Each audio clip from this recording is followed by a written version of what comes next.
Camilla Parker Bowles has come a long way in the eyes of her nation and the world. The secret tapes her family desperately tried to stop. In a moment, you'll see why.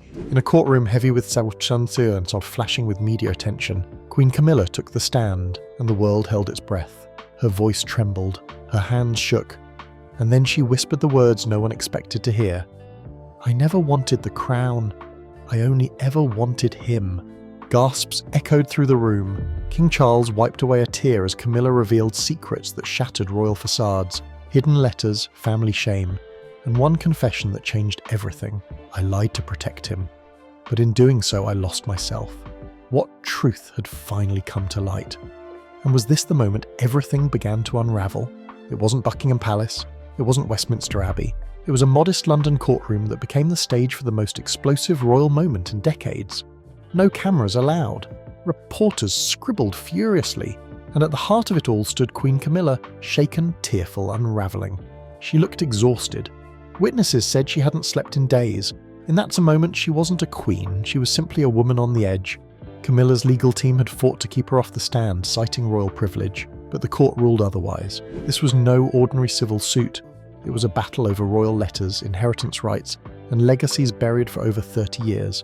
When the judge called her name, she rose slowly, locked eyes with Charles, and spoke the words that silenced the room. "I never wanted this crown. I only ever wanted him." It wasn't scripted. It wasn't rehearsed. It was real, and it broke everything wide open.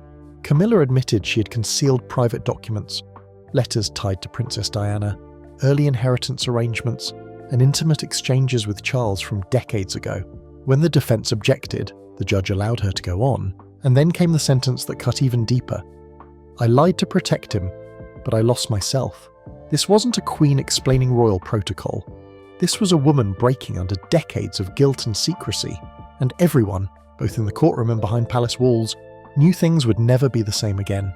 Tucked away in the Windsor archives, hidden inside a leather-bound box, sat dozens of sealed envelopes, forgotten by most, protected by a few.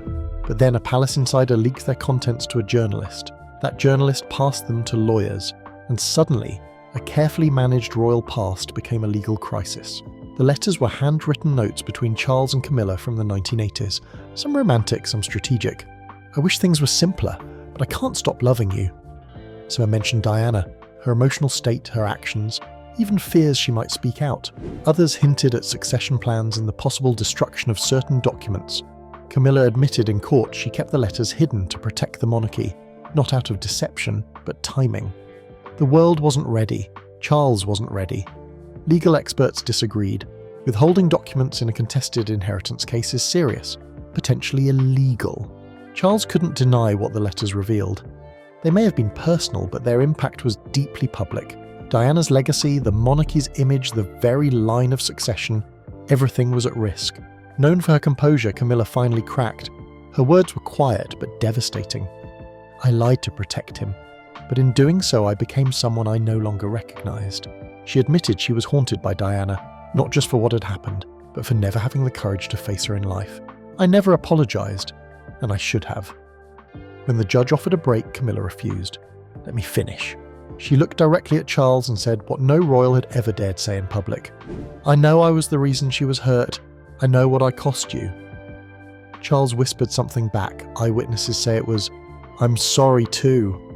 Prince William didn't speak publicly. He didn't have to. Insiders say he read Camilla's testimony alone, then quietly stood and left the room. An aide said he looked like he'd been punched in the gut.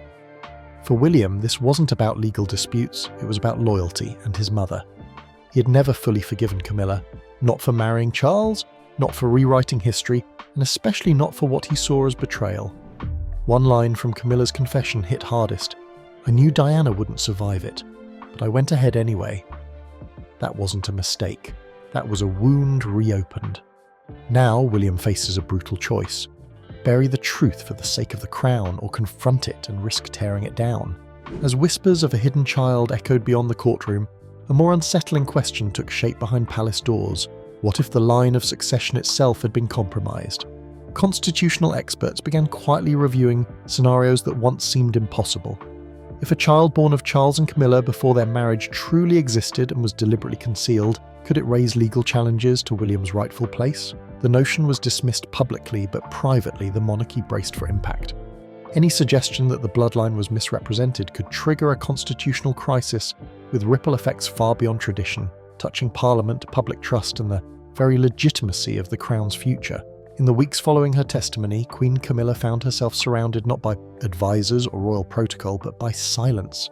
Once the most protected woman in Britain, she now wandered the halls of Ray Mill House alone, her days reduced to muted phone calls and tightly redacted press statements.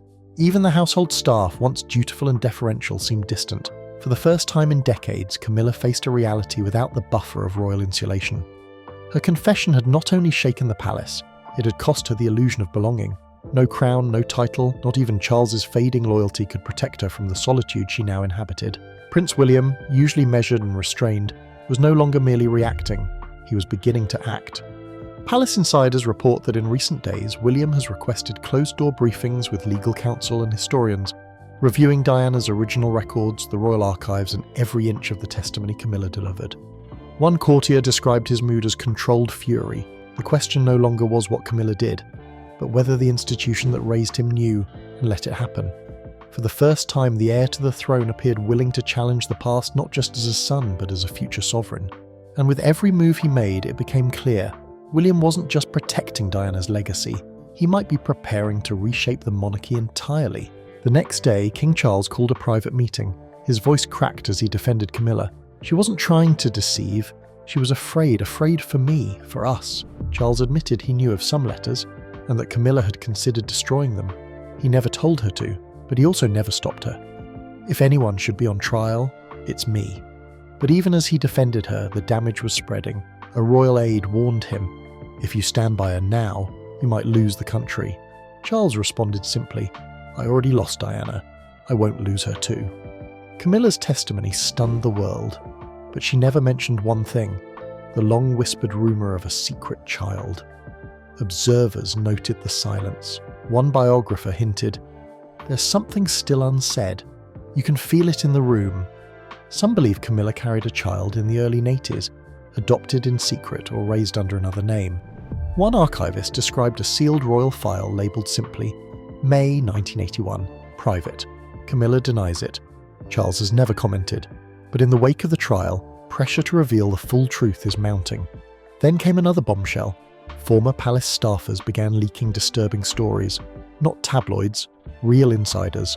One former archivist revealed files had been locked away from even senior historians under a family preservation order.